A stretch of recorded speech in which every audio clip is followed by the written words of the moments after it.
자, 한 주간 잘 지냈습니까? 오늘도 계속해서 에베소서의 말씀을 함께 보도록 하겠습니다. 오늘 볼 말씀은 에베소서 1장 4절입니다. 에베소서 1장 4절 말씀. 신약성경 제 성경책으로는 310쪽에 있어요. 에베소서 1장 4절 말씀. 제가 하나님의 말씀을 봉독하겠습니다. 곧 창세전에 그리스도 안에서 우리를 택하사 우리로 사랑 안에서 그 앞에 거룩하고 흠이 없게 하시려고. 아멘. 기도드리겠습니다. 하나님 아버지, 저희가 이 시간도 하나님의 말씀을 계속해서 보고자 합니다. 에베소서의 말씀을 통하여서 하나님께서 어떻게 우리에게 그 놀라운 복을 주셨는지를 알게 하여 주시옵시고, 정말 하나님의 그 잴 수 없는 정말 한없이 크신 사랑과 그 은혜의 그 크기와 깊이와 넓이를 깨달아 알 수 있도록 하여 주시옵소서. 저희가 풍성히 정말 받아 누리게 하여 주시옵시고 그 안에 푹 정말 잠기게 하여 주시옵소서. 예수님의 이름으로 기도드리옵나이다. 아멘.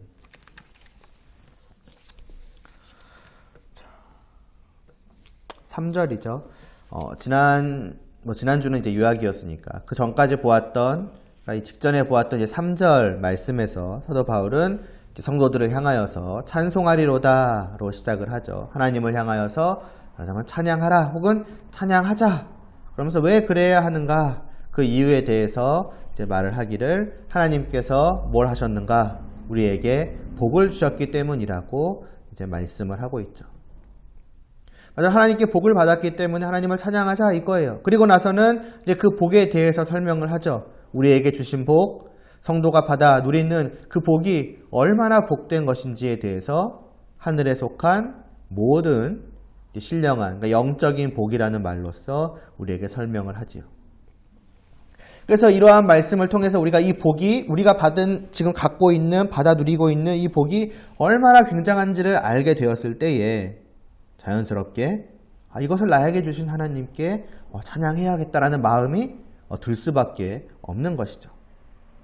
자, 그러면서 한편으로 우리는, 이 선물을 받은 우리는 이런 어떤 질문을 할 수가 있을 것입니다. 뭐냐면은, 왜 나에게 이 복을 주셨지? 왜 나지? 왜 우리이지? 이거예요. 이 세상에 많고 많은 사람들이 있는데 그 가운데에서 왜 나에게 하나님께서 이 복을 주셨는가? 복을 주셨다는 것 자체를, 그러니까 복을 받는 순간 왜 저에게 주셨어? 이런 마음이 들 것이며, 그리고 이러한 말씀을 통해 이 복이 얼마나 말하자면 큰지, 얼마나 말하자면 풍성한지, 얼마나 복되고 좋은지를 알면 알수록 더 이해가 안 되는 거예요. 왜 날까? 혹시 내가 하나님께 무엇을 한 것이 있는가? 왜냐하면 우리가 일반적으로 무언가를 주고받을 때는 어떤 이유가 있기 마련이거든요. 이 세상 속에서 이유 없이 주는 거는 극히 드물죠. 심지어 내가 그냥 주는 거야 라고 하는 그냥 줄 때에도 생판 모르는 사람이 아니에요. 나와 그것을 주고받을 만한 어떤 관계에 있는 사람, 친구라던가 아니면 직장의 어떤 관계에 있던가, 하다못해 그런 거라도 있는데, 그럼 하나님과 나 사이에서는 왜 이런 일이 있느냐는 거죠. 하나님 왜 나에게 이걸 주셨지? 그럼 이제 생각을 하죠. 이유를 생각을 할 거 아니겠어요. 내가 무언가를 했기 때문이다. 맞아, 내가 믿음을 가졌지. 믿었기 때문이다. 이런 식으로 이제 생각을 할 수가 있을 것이고, 의문을 가질 수가 있을 것인데, 이제 그것에 대한 답이 이제 이어지는 4절, 오늘 우리가 본 말씀에 나오고 있습니다. 곧, 앞부분을 보면은, 곧 창세전에 그리스도 안에서 우리를 택하사라고 하신 이 말씀은 어떤 의미냐면, 정확한 의미라고 할까요? 정확한 의미는 말하자면은 택하심으로써라는 의미라고 볼 수 있어요. 선택하셔서라고. 그러니까 이제 원어상으로 보면은 선택했다는 게 제일 앞에 나오거든요. 그 곧 다음에 선택하셔서라는 그 선택하셔서 곧 다음에 이제 택하사죠. 택하사라는 말씀이 이제 나오는데 바로 이게 무슨 의미냐면은 선택하셔서라는 의미라는 거예요. 선택하셔서 선물을 주셨다. 나를 선택하심으로써 나에게 복을 주신 것이다. 이렇게 3절과 4절이 이제 이어지고 있는 것입니다. 그러니까 우리에게 선물을 주신 이유, 우리에게 그 복을 주신 이유가 뭐라는 거예요? 그냥 하나님께서 전적으로 나를 선택하심에 있다라고 하는 것입니다. 내가 하나님 앞에 무엇을 했기 때문에, 아까도 말했던 것처럼 예를 들어서 내가 예수님을 믿었기 때문에 거기서부터 맞으면 하나님께서 나에게 복을 주시는 것이 시작한 것이 아니라 나의 무언가가 아무것도 없어도 제일 먼저 뭐로부터 시작을 했다는 거예요? 하나님의 그냥 선택. 하나님의 그 일방적인 선택으로부터 하나님이 복을 주심이 시작했다라고 말씀을 하고 있는 것입니다. 이게 성도를 성도 되게 하신 이유, 성도들에게 복을 주신 이유라고 하는 거예요. 거꾸로가 아닌 것이죠. 성도가 하나님을 선택하고 성도가 이 복을 선택한 것이 아니에요. 우리가 계속 복에 대해서 말씀을 하고 있으니까 계속 지금까지 말씀을 드려왔지만은 사람들은 누구나 자기만의 행복을 찾는단 말이에요. 그렇죠? 행복해지기를 원하니까 나를 행복하게 만들어주는 것이 무엇인가 그 복을 찾기 마련이라는 거죠. 그래서 찾는 거예요. 세상 속에서 복을 찾아. 이 복, 저거, 어떤 사람은 이게 행복하게 해줄 거다. 어떤 사람은 저게 행복하게 해줄 거라. 또 책도, 또 내가 생각하기에도 많은 것들을 복들이 있어가지고 그걸 찾고 찾는데 내 성에 안 차. 그런 것들이 내 눈에 차지 않아. 이런 것들은 도무지 나를 행복하게 해줄 수 없을 것 같아. 물론 얼마만큼은 행복하게 해주겠지만은 저걸로 나는 충분히 행복할 수 없어. 나를 행복하게 해줄 다른 무언가가 없는가? 그래서 이 세상 속의 건 다 찾아봐서 안 되니까 이 세상이 아닌 다른 어떤 곳에 무언가가 있을까 해서 눈에 보이지 않는 영적인 세상이 있다는 것을 알고 마지막 하늘, 나라라는 것이 있다는 것을 알고 그곳에 하나님이 계시다는 것을 알고 그래서 내가 그 하나님을 찾고 그 하나님이 주시는 그 비교할 수 없는 복을 내가 마침내 찾아내가지고 하나님께서 그런 나를 보시고서 너가 드디어 여기까지 왔구나. 너가 드디어 나를 찾아내었구나. 이 복을, 진정한 복을 찾아내었구나. 기특하다. 너에게 이것을 주겠다. 그런 것도 아니고 아니면은 내가 그 복을 찾아내가지고 그 복을 얻기 위한 대가를 나의 인생을 다 바쳐서 세상 것을 찾는 것처럼 얻기 위해 하는 것처럼 나의 모든 것을 다 바쳐서 결국에는 그것을 얻기에 합당한 자격을 얻어내서 하나님께서 그것을 보시고서 그래 됐다. 이제 내가 너에게 주겠다. 이렇게 해서 주시고 우리가 받게 된 것도 아니라는 거죠. 내가 먼저 하나님과 그 하나님이 주시는 복을 선택한 것이 아니라는 것입니다. 오직 이 복은 내가 하나님께로 올라가는 것이 아니라 내가 위로 올라가서가 아니라 오직 하나님께서 나에게 내려오신 거예요. 내려주신 거예요. 나를 선택하셔서 말이죠. 그러니까 나의 무언가가 내가 무언가를 했고 내가 어떤 것을 해냈기 때문에 아니면 내가 원래 좀 괜찮아서 이런 것들이 전혀 들어가 있지가 않은 것이지요. 물론 우리는 이렇게 되물을 수가 있습니다. 하나님께서 나를 선택하셨다. 먼저 선택하셨다? 그래. 그러실 수 있겠지. 그럼 왜 나를 먼저 선택을 하셨을까?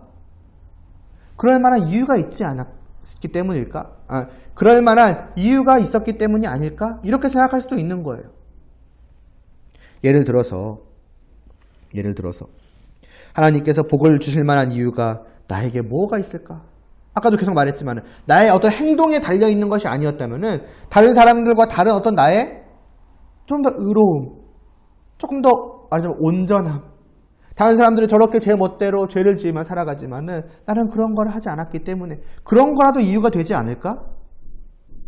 많은 것들을 생각해낼지 모르겠습니다. 그러나 그 4절 말씀을 보세요. 곧 창세전에 그리스도 안에서 우리를 택하사라고 하죠. 언제 우리를 택하셨다라고 합니까? 창세 전에.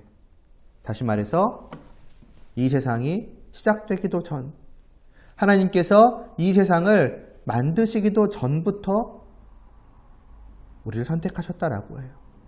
우리가 태어나서 어떤 존재로 있고 또 어떤 행동을 하고 하기도 전부터, 아니 모든 사람이 다, 누구나 모든 사람이 다 태어나서 무언가를 하기도 전부터 하나님께서는 이미 복 주실 사람들을 다 선택을 하셨다는 것이죠. 그러니까 여기에 이 하나님의 그 우리를 선택하심에 나의 무언가가 일절 영향을 줄 수가 있겠냐고요. 아무것도 없다는 것입니다. 정말로 오직 전적으로 그냥 하나님의 선택에 달려 있는 거예요. 굳이 덧붙이자면은 아무런 이유가 없는, 아무런 이제 조건도 없는,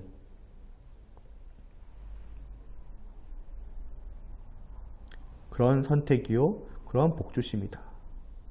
그래서 우리는 하나님께서 이와 같이 우리를 선택하셔서 복 주신 것을 이제 뭐라고 말을 하냐면, 오늘 이 말씀을 맞으면 근거로 하여서 무조건적인 선택이라는 말을 합니다.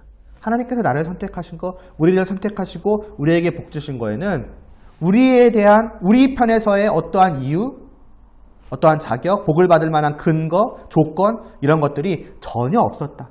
그냥 선택하신 거다. 이유 없이, 조건 없이. 그래서 무조건적인 선택이라는 표현을 사용을 합니다. 오늘 말씀이 우리에게 그것을 보여주고 있는 것이죠. 이 사실이 우리에게 굉장히 중요한 이유가 있습니다. 그것은 이 사실, 이 하나님께서 우리를 선택하심이 아무런 이유 없는, 아무런 조건 없는 그저 선택하심이라는 것을 분명히 할 때 우리는 하나님의 은혜를 온전히 깨달을 수 있기 때문이에요. 말하자면 하나님께서 우리에게 베푸신 그 은혜를 온전히 은혜되게 할 수 있다는 것입니다. 은혜가 뭐예요? 하나님께서 값 없이 베풀어 주시는 선물이죠. 정말 아무런 이유 없이 주시는 선물, 그것이 은혜입니다. 물론 여기서 값 없다, 이유가 없다라고 하는 것은 우리 편에서 이유가 없다는 거예요. 우리 편에서 아무런 값을 치르지 않았다는 그런 의미로 값 없이 주시는 선물이고, 아무런 이유 없이 주시는 선물이라고 하는 거예요. 하나님 편에서는 이유가 있죠. 그 부분 나중에 보겠습니다. 자, 그럼 내가 말하자면 그 복을 받았을 때에, 그러니까 선택을 받고 선택으로 말미암아서 복을 받았을 때에 내가 값을 치르지 않았고 나에게 아무런 이유가 없었다라는 것을 알게 될 때에, 깨닫게 될 때에 우리는 무엇을 느끼게 될까요? 첫째로는 복을 받았다는 그 자체로, 무언가 선물을 받았다는 그 자체로 그것을 주신 하나님이 왜 내게 선물을 주셨을까? 나에게 아무런 이유가 없는데, 내가 그걸 받을 만한 아무런 자격도 조건도 아무것도 없는데 왜 주셨을까? 그럼 이유는, 나에게 아무런 이유가 없다면 이유는 오직 하나님께 있겠구나. 그럼 하나님은 왜 나일까? 선물을 주시는 건 뭐예요? 호의죠. 사랑이죠. 그것이구나. 하나님이 나를 사랑하시는구나.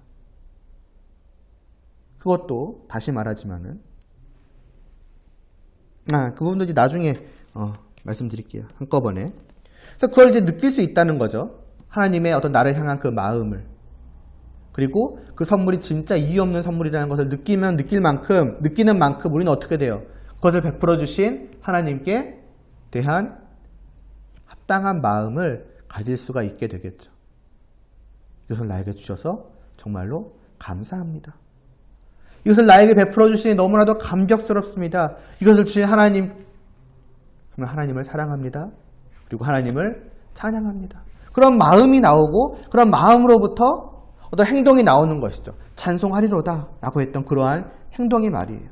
그래서 이 아까 3절에서 찬송하리로다 라고 하는 이 말씀은, 그 헬라어로는 그 뒤에 보면은 하늘에 속한 모든 신령한 복을 주시다라고 나오죠. 그 복을 주신다는 말씀과 단어와 같은 단어예요. 그러니까 하나님께서 우리에게 주실 때는 복을 주시다라는 말로 의미로 사용하고 있는 것이고, 우리가 하나님께 사용할 때에는 찬송하리로다라는 의미로 쓰이고 있는 거예요. 여기서는. 물론 찬송이라는 그 말이 다른 말도 여러 가지가 많지만 여기서는 그렇게 쓰이고 있어요. 뭘 의미하느냐? 우리의 찬양이라는 게 기본적으로 뭐냐면은 우리가 하나님으로부터 먼저 받은 그 복에 대한 반응이라는 것을 보여주는 거예요. 하나님이 나에게 베풀어 주셨고, 그래서 나는 그 베풀어 주시면 당연히 어때요? 그래서 은혜로 여긴 만큼 아무런 이유 조건 없이 그냥 베풀어 주시는 그 하나님의 선물을 받은 만큼 그것을 주신 하나님께 당연히 알맞은 마음이 있겠죠. 감사, 감격. 그래서 그것을 그대로 드리는 거예요. 그럼 내가 당연히 받는 자에게 알맞게 생겨나는 그 마음을 그대로 하나님께 드리는 게 이게 찬양이다. 이것을 우리에게 암시적으로 보여주고 있는 것이죠. 그래서 이것이 말하자면 하나님과 성도들 간의 아름다운 교제입니다. 하나님은 성도들에게 은혜를 베풀어 주시고 그 은혜를 받은 성도들은 하나님께 마지막에 그 은혜 그대로 마지막에 반사하는 거죠. 그 은혜를 받은 거에 알맞은 반응이라고 하면 할까요? 적절한 반응, 적합한 반응, 합당한 반응을 이렇게 보여드리는 것. 찬양, 또 삶도 되겠죠. 하나님을 사랑하니까 당연히 어떻게 되겠어요? 나의 사랑하는 하나님을 바라보고 내가 정말 기뻐하고 감사하는 그 하나님을 위해서 내 모든 것을 하고자 하는 마음들이 자연스럽게 생겨나지 않겠습니까? 이제 율법을 지키는 건 그래서 지키는 거예요. 하나님의 말씀을 따르는 거는 그래서 따르는 거예요. 내가 무언가를 해서 그 복을 얻어내기 위해서 그게 아니라 먼저 그 복을 주셨기 때문에 그에 대한 당연히 나올 수밖에 없는 마땅한 마음, 자세, 태도, 그리고 행동으로서 하나님의 말씀에 따름이 자연스럽게 이어지는 것이죠. 뭔가 빚을 갚는 그런 뉘앙스로가 아니라 정말 순수하게 감격하고 감사하고 사랑해서 나의 사랑하시는 하나님을 향하여 내가 무엇을 할까? 하나님이 내게 원하시는 것이 무엇일까? 나에게 기뻐하는 것이 무엇일까? 좀 더 쉽게 말하면 내가 어떻게 하면 하나님을 기쁘시게 할 수 있을까? 하고 싶은데 나를 사랑하니까 하나님을. 그래서 말씀을 따르는 것이죠. 이 말씀이 그 방법을 보여주니까. 이게 말하자면 하나님과 성도 간에 이루어지는 교제라고 하는 것입니다. 그래서 그렇게 온전히 하나님이 받으시기 합당한 모든 것을 다 드려야 마땅하겠죠. 그런데 문제는 뭐냐? 이 하나님의 무조건적인 선택이라는 사실을 우리가 놓쳐버린다면, 망각해버린다면 우리는 하나님께 드려야 될 그 전부를 자꾸 갉아먹어 이렇게. 갉아서 누구 것으로 만드냐? 내 것으로 만들어요. 내가 먹는 거예요, 말하자면. 예를 들어서 나에게서 이유를 찾는 거죠. 내가 뭔가를 받을 만한 이유가 있지 않았을까? 하다못해 우리는 믿음까지도 내가 하나님을 믿었기 때문에 하나님께서 나에게 이 선물을 주신 것 아닌가? 물론 감사하지. 물론 하나님께 나에게 그 복이 엄청나게 큰 것이기 때문에 내가 믿었다라고 하는 그 행위에 비교하자면은, 물론 믿음을 이제 행위라고 생각하는 사람들의 경우에 얘기예요. 그 믿음을 맞으면 내가 해내서 그 선물을 받기에 합당한 어떤 거라고 생각하는 사람들의 경우, 물론 그 믿음이라고 하는 게 이 놀라운 선물을 받기에는 한 요만큼밖에 안 되는 거예요, 말하자면. 선물이 10,000원. 근데 내가 한 믿음은 1원어치. 이렇게 생각할 수 있는 것이죠. 그러니까 당연히 하나님에 대한 감사가 여전히 있겠죠. 그러나 그 10,000 중에 1만큼이라도 내가 한 것이 있다. 그래서 요만큼은 내 거. 그럼 10,000 중에 10,000 중에 1 정도만 내가 가져간 거니까 이 정도는 괜찮지 않을까? 9,999 그만큼에 대해서는 하나님께 다 감사하는 마음을 드리면 되잖아. 어쨌든 하나님이 훨씬 더 많이 가져가셨잖아. 그럴 수 없는 것이죠. 안 그렇겠습니까? 10,000분의 1이든 10,000,000분의 1이든 99% 중에 1%든 온전히 하나님께 드려야 될 그것을 내가 가져갔다면 그것은 도둑질이죠. 해서는 안 되는 것이고 그럴 수 있지 뭐라고 해서 넘어갈 수 있는 것이 아니라는 거예요. 물론 정말로 그 믿음 포함해서 여러 가지 것들을 정말 내가 했기 때문에 그것이 하나님이 나를 선택하신 이유가 되고 그것이 하나님께서 나에게 복을 주신 요만큼의 이유라도 정말로 된다면은 그건 합당한 것이죠. 그래서 하나님께 99만큼 감사하고 1은 이건 내가 한 거야 라고 생각할 수 있겠죠. 문제는 그것이 아니라는 것이죠. 오늘 말씀에서 보았듯이 하나님이 우리에게 복 주신다는 그 3절의 말씀과 하나님께서 창세전에 우리를 선택하셨다라고 하는 그 4절 말씀 사이에는 아무것도 없어요.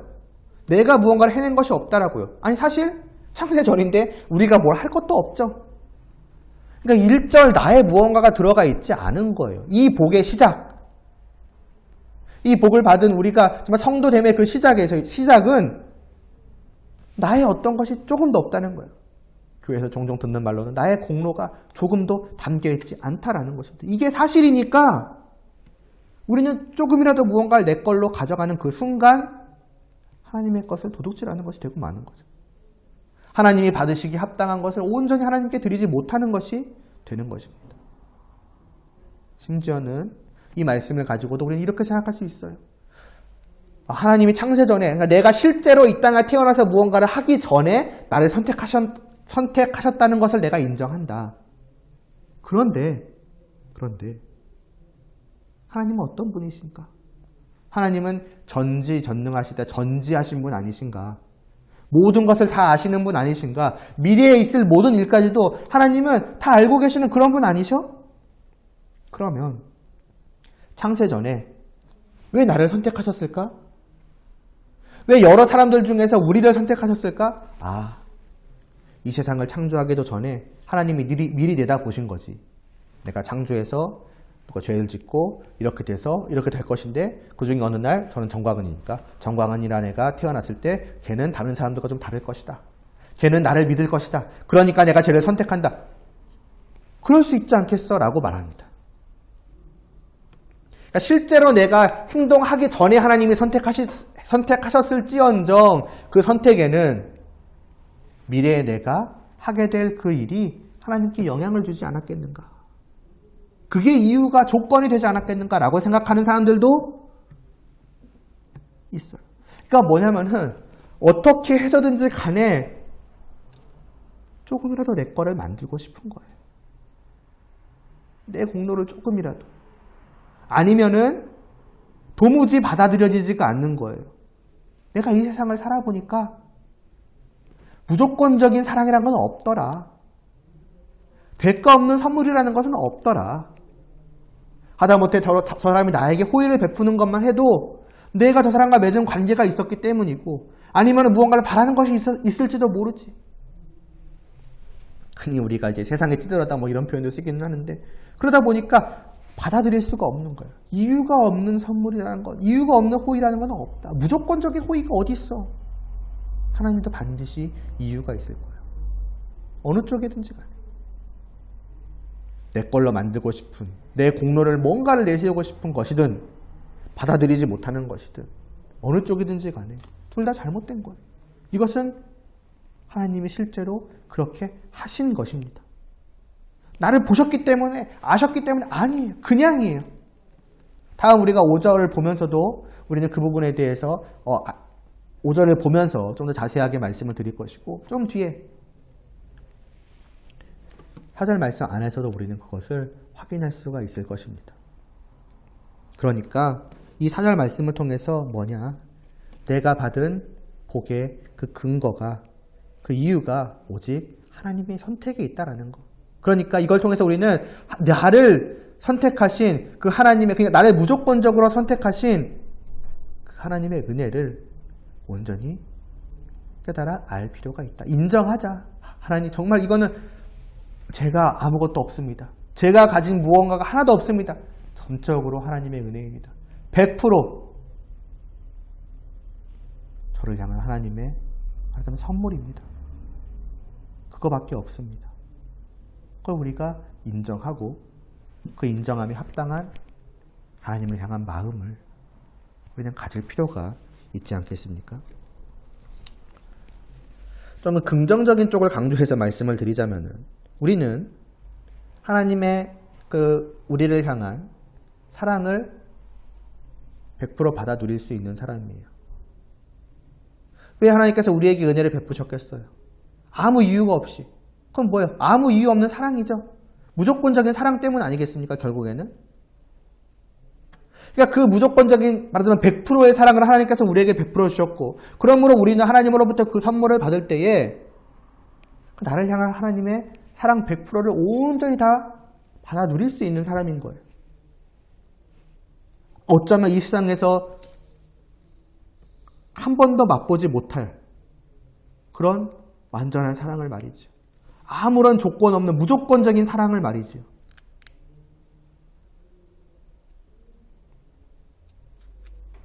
그런데 우리 그걸 갉아먹으면 어떻게 되는 거예요? 자꾸 갉아먹어서 90%, 80%, 60%의 사랑으로 만들어버리는 거예요. 40%는 내 거 이거. 물론 하나님의 사랑이 좀 더 크지만 나도 뭔가 있어. 주고받는 게 있는 거야. 이런 식으로. 그럼 뭐예요? 우리만 그렇게 잘못 알고 그렇게 왜곡하는 우리만 안타까운 거예요. 왜 100%의 사랑을 바울이 계속 강조하고 있는 게 그거잖아요. 그 자신의 마음을 좀 전하고 싶은 거야. 자신의 깨달음을. 온전히 깨달아 알 수 있는데 왜 그거밖에 못 누리느냐? 같은 맥락인 거죠. 물론 죄송해요.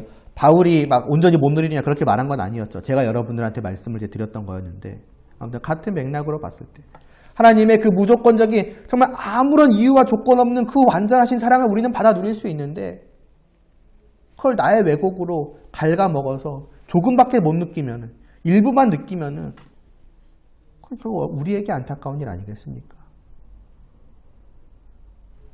그러므로 우리는 오늘 이 말씀을 통하여서 나를 향한 하나님의 사랑이 이런 거구나.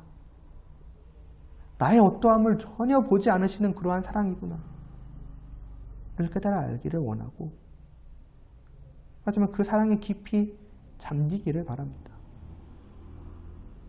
하나님 제가 무엇이라고 저를 이렇게 사랑하시는지 다윗이 그런 고백을 했었죠. 그런 고백을 할 수 있는 우리의 깨달음, 우리의 마음의 그 우리의 영혼의 이 말씀을 받아들이니 있기를 바랍니다.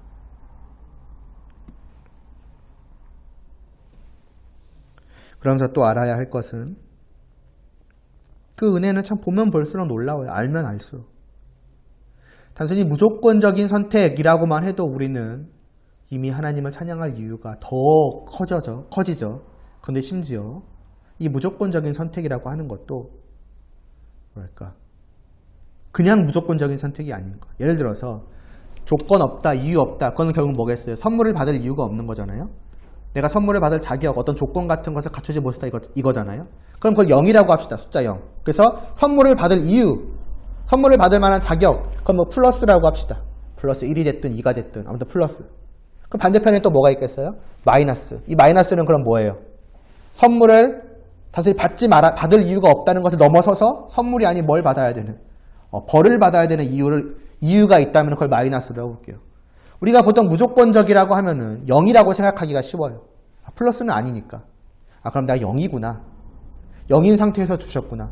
그것만 해도 굉장한 거죠. 감사한 거죠. 놀라운 거죠. 그런데 심지어는 0도 아니에요. 여러분 4절 뒷부분 말씀을 제가 읽을게요.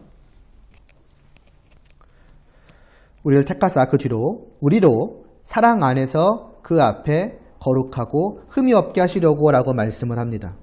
이 뒷부분은 뭐예요? 하나님께서 우리를 선택하신 그 목적, 우리를 선택하셔서 그래서 복 주신 그 목적이 어디에 있는지를 우리에게 말씀하고 있습니다. 선택을 받고 그에 따라서 복을 하나님께서 주실 때에 그 복을 받은 자들이 어떻게 되도록 하실 것이래요. 어떻게 되기를 원하신대요. 거룩하고 흠이 없게 하실 것이라. 흠이 없게 되기를 원하시고 그렇게 만들어 가실 것이다 라고 하나님 말씀하십니다. 이것이 우리를 선택하신 목적이에요. 선물을 주신 목적이에요. 그러면 원래 우리는 어땠다는 거예요? 선택을 받기 전, 이 선물을 받기 이전에 우리의 상태는 어땠다는 것입니까? 거룩하지 못하고 흠이 있었다라는 것을 의미하는 것이겠죠. 그게 원래의 우리의 모습이었다라고 하는 것입니다. 거룩이라는 말, 기본적인 의미는 구별되는 것이라고 말을 했죠. 그래서 좀 더 자세히는 주님께로 구별이 되는 것이죠. 주님 안으로 구별되어 들어오는 거예요, 말하자면. 그럼 그 전까지는 주님 밖에 있었다는 거죠. 그 밖은 어떤 곳인데요? 주님을 떠난 세상, 하나님을 떠난 세상. 그래서 하나님의 뜻과 반대로 자기가 원하는 대로 살아가는 세상. 그건 결국 죄악으로 가득 찬 세상이고 죽은 세상이라고 말씀할 수가 있을 것입니다. 에베소서 2장 1, 2절 저번 주에도 제가 말씀하셨던 것 같은데 그걸 말씀하고 있죠. 우리는 허물과 죄로 죽은 상태로 살고 있었고 그때에 세상 풍조를 따라서 하나님께 불순종하며 살아갔다고요. 그게 말하자면 구별되기 이전에 우리의 상태였습니다. 거룩하지 못하다는 것은 단순히 내가 여기 있다가 일러 왔다 이것만을 말하는 것이 아니라 여기 있을 때에 어땠느냐? 죄악으로 뒤덮여져서 살아왔었다라는 그러한 의미예요. 그러니까 뭐가 있는 거예요? 흠이 있는 거예요. 나머지가 온전하고 약간의 흠이 있는 것이 아니라 온전히 흠밖에는 없는 거라고요. 그건 결국 무엇을 의미하는 것입니까? 아까 플러스 0, 마이너스 얘기를 했는데 오직 마이너스라는 거예요. 우리의 상태가. 오직 선물은 고사하고 심판을 받아야 될 심판만을 받아야 될 이유로 가득 찬 것. 나에게 어떤 이유, 나에게 어떤 조건이 아예 없는 게 아니에요. 분명히 있었어요. 넘치도록 있었어요. 근데 무슨 이유냐? 뭐에 대한 이유고 뭐에 대한 조건이고 자격이냐? 심판을 받을. 그러니까 심판받기에 정말 합당한 심판을 받아야만 하는 그것이 우리의 상태였다라고 하는 것이죠. 그러니까 여러분 아까 그런 생각을 할 수 있다고 그랬잖아요. 하나님께서 창세전에 먼 미래에 태어날 우리의 어떠함을 보시고서 아시고서 우리를 선택하셨다? 이게 말이 안 되는 이유가 여기 있는 거예요. 왜요? 하나님께서 말하자면 창세전에 미래를 내다보실 때에 보여질 우리의 모습은 다 똑같아요. 굳이 말하자면 볼 게 없어요. 안 봐도 뻔해요. 뭐예요? 죄의 악으로 뒤덮여져 있어가지고 요만큼의 선물을 줄 만한 이유도 찾지 못한. 아니, 오직 벌을 내리셔야, 심판을 주셔야만 할 그 이유로 가득 찬 우리의 모습밖에는 보실 게 없으신데요. 그런데 무슨 우리의 모습을 보시고서 우리를 선택하세요? 그런 건 없는 거예요. 그러니까 어떻게 되는 거예요? 결국 하나님은 단순히 우리의 영 정도의 조건을 넘어서서 마이너스로 가득 찬 우리임에도 불구하고 우리에게 그 모든 것을 넘어서셔서 선택하시고 하늘에 속한 신령한 복을 요만큼의 복도 받기에 적합하지 않는 우리에게 하늘에 있는 그 모든 영적인 복을 다 베풀어 주셨다라고 하는 것입니다.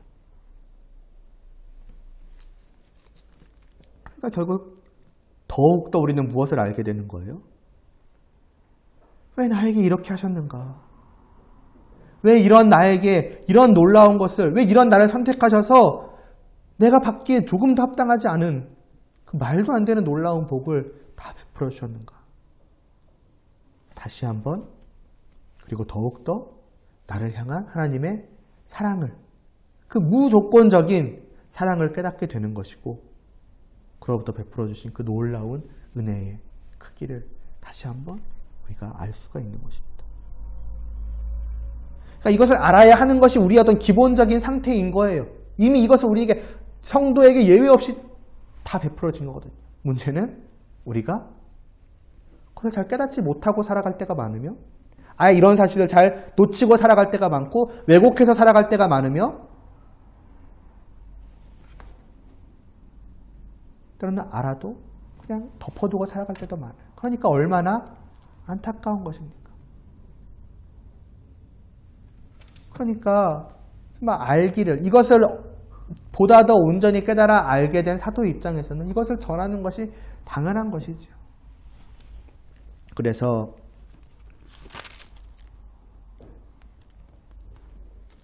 그 1장 17절, 18절, 19절 이런 것을 보면 이 말씀을 보면요. 뭐라고 말하냐면은 사도 바울의 기도가 들어가요. 우리 주 예수 그리스도의 하나님 영광의 아버지께서 지혜와 계시의 영을 너희에게 주사 하나님을 알게 하시고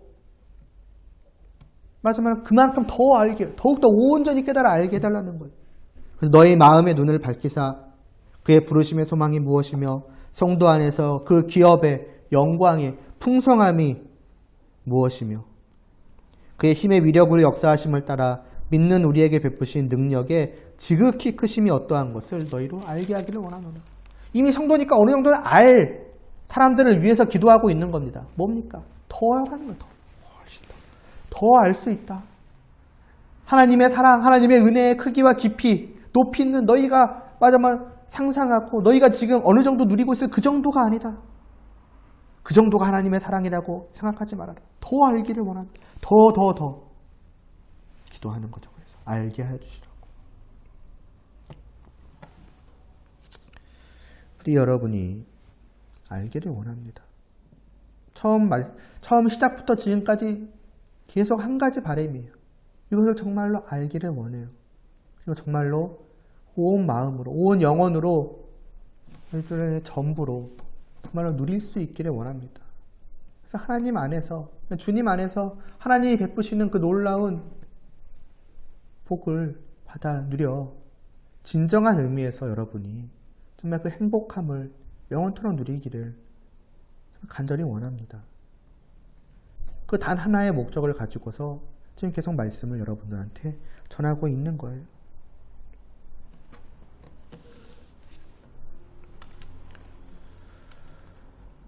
마지막으로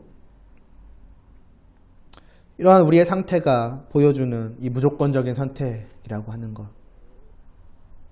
내가 이와 같음에도 불구하고 하나님께서 나를 무조건적으로 선택하셨다라고 하는 이 사실은 우리에게 정말 놀라운 평안과 안심을 가져다 줍니다. 어떤 의미에서냐? 하나님께서 나에게 주신 복, 이 복을 내가 지금 받아 누리고 있는 이 복은 내가 절대로 사라질 리가 없겠구나라고 하는 그 안심, 그 평안함. 이 복을 받아서 누리는 사람이면 누구나, 그리고 이 복이 얼마나 복된 것인지를 알면, 그러니까 크게 알면 크게 알수록 사람들의 마음속에는 불안감이 생길 수밖에 없어요. 내가 이 놀라운 복을 놓치면 어떡하지? 내가 이렇게 지금 행복한데 이 행복을 놓치면 어떡하지? 왜?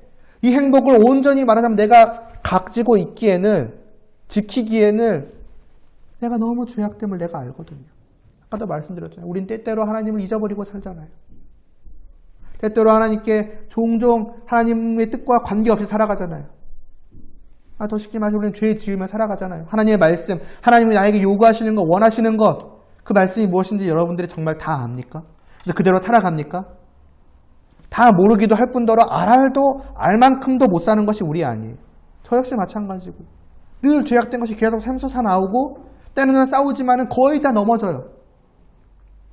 그게 우리라고요. 그런 나를 알면 알수록, 나 자신을 보면 볼수록 뭔 생각이 드느냐? 이런 나는 자격이 없어. 이 복을 누릴 만한 자격이 없는 사람이야. 나도 알고 그럼 누구도 아시는 거예요? 하나님도 아시죠. 그럼 하나님이 언젠가 어느 순간에 나에게 이 복을 주신 것을 후회하셔서 걷어가시지는 않으실까? 내가 그동안 쭉 지켜봤고 내가 지금까지 참아왔지만은 더는 안 되겠다. 너는 자격이 안 된다. 그렇게 내가 기다렸건만 너가 바뀌기를, 걸맞는 사람이 되기를, 이 복을 누리기, 너는 안 되겠다. 이러시지 않을까? 그러면 불안해지죠. 그러니까 이제는 복을 누리기 위해서, 복을 누리는 감사와 기쁨으로 하나님의 말씀을 따르는 것이 아니라, 하나님을 사랑하기 때문에 하는 게 아니라 그 복을 잃지 않으려고 막 어떻게든 아침 노동처럼, 힘든 일처럼. 근데 그런 게 아니라는 것이죠. 그런 게 아니라는 거예요. 이 복을 하나님께서 걷어가실 리가 없어요. 한 번 주셨다면. 왜? 애당초 주실 때부터 어땠어요? 우리의 상태는 이랬다고요. 그럼 우리를 보시고서 하나님께서 주셨다면은, 아무런 조건 없이 주셨다면은, 하나님이 주신 것에 나의 무언가가 영향을 조금 더 미치지 않았다면, 나의 죄, 내 악, 내 더러움이, 그러면 나의 무언가 때문에 하나님께서 그걸 걷어가실 리도 없겠죠. 하나님이 어떤 분이신데요? 완전하신 하나님. 그러므로 그 모든 선택에 절대적으로 완전하신 하나님. 따라서 후회도 없으신 하나님. 잘못도 실수도 없어요. 그러니까 이것을 거둬갔으면 실수든 잘못이든 후회든 하시겠죠. 그러나 하나님은 그런 분이 아니시거든요.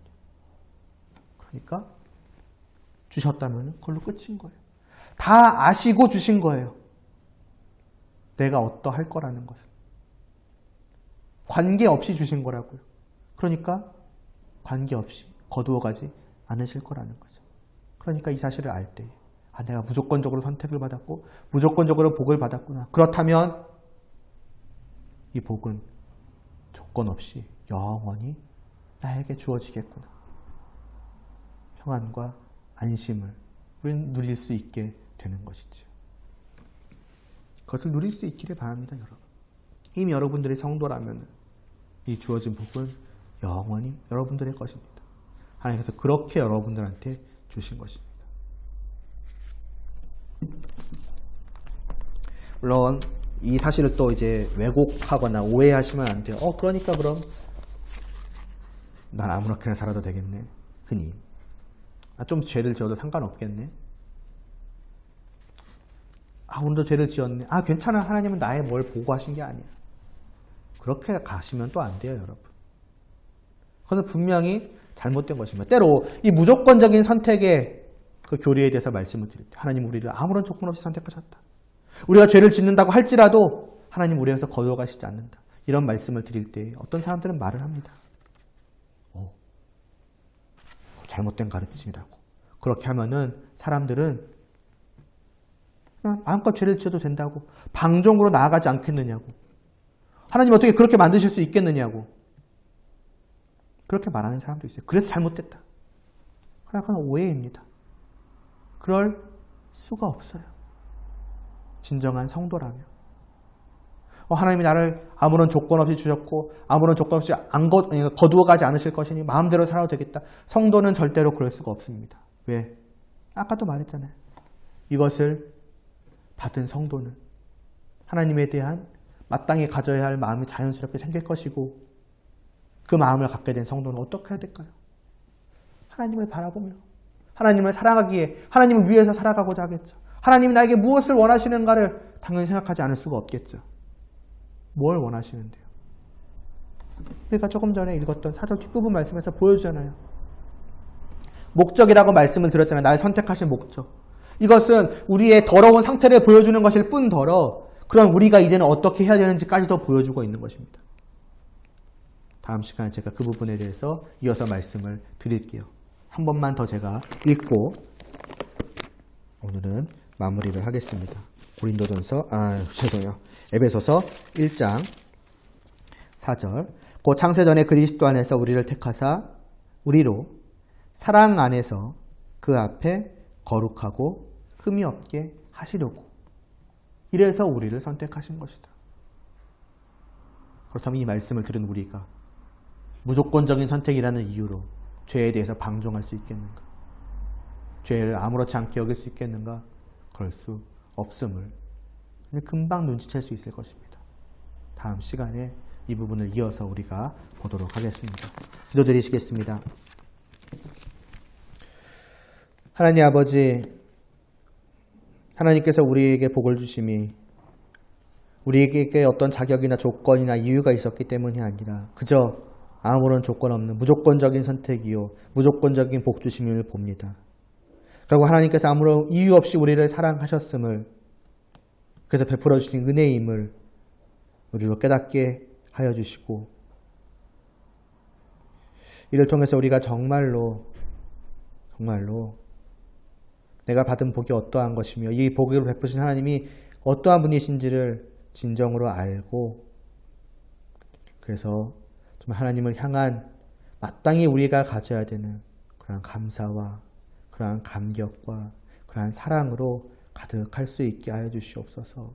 부디 이 말씀을 듣는 우리 모두가 하나님이 베푸신 그 놀라운 은혜를 그 사랑을 정말 조금이라도 나의 것으로 여기지 않고 온전히 다 하나님의 것으로 여기고 하나님께 나에게 베푸시는 것으로 받을 수 있게 하여 주시옵소서. 누릴 수 있게 하여 주시옵소서. 혹 아직까지도 이 사실을 믿지 못하고 또 이 복을 받지 못한 그러한 사람들이 있다면은 이 말씀 가운데 하나님 은혜를 베풀어 주셔서 믿음을 갖게 하여 주시옵소서. 알게 하여 주시옵소서. 이 세상에서 찾아볼 수 없는, 이 세상 무엇과도 바꿀 수 없는 그 놀라운 복을 받아 누리게 하여 주시옵소서. 예수님의 이름으로 기도드리옵나이다. 아멘.